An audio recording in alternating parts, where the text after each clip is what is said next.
laba rehetra ny tokantrano indray amin'izao maraina izao.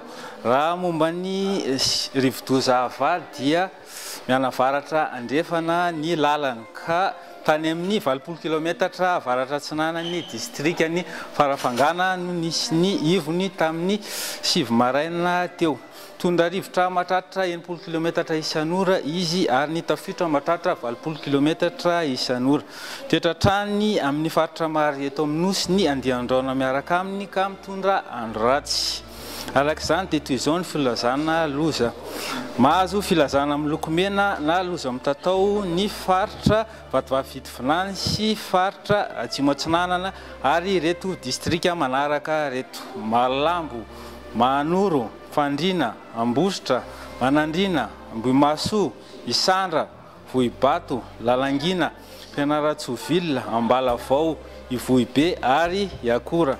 Mahazo filazana miloko mavo kosa na loza manambana ny faritra Anosy sy ny distrikany Iosy, Kalamavony ary Ambato Finandrana. Mahazo filazana miloko maitso na fanairana ny faritra Androy. Ny faritra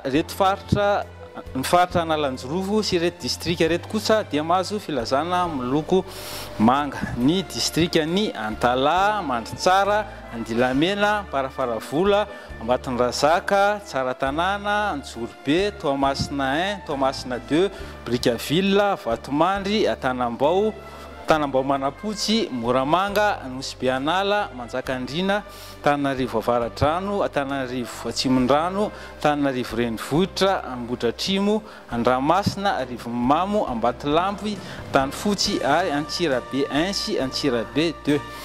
Ny mpampiasa ranomasina motsiraka Atsinanana manontolo sy avaratra Andrefanosy dia entanina mba tsy handrika mandra-pialasa ny rivo-doza ava. Izay indray vaovao afaka atolotranao amin'izao fotoana izao fa arao tsy tapaka ny meteo mba ahafanao manaraka ny fivoaran'ny io rivo-doza ava io.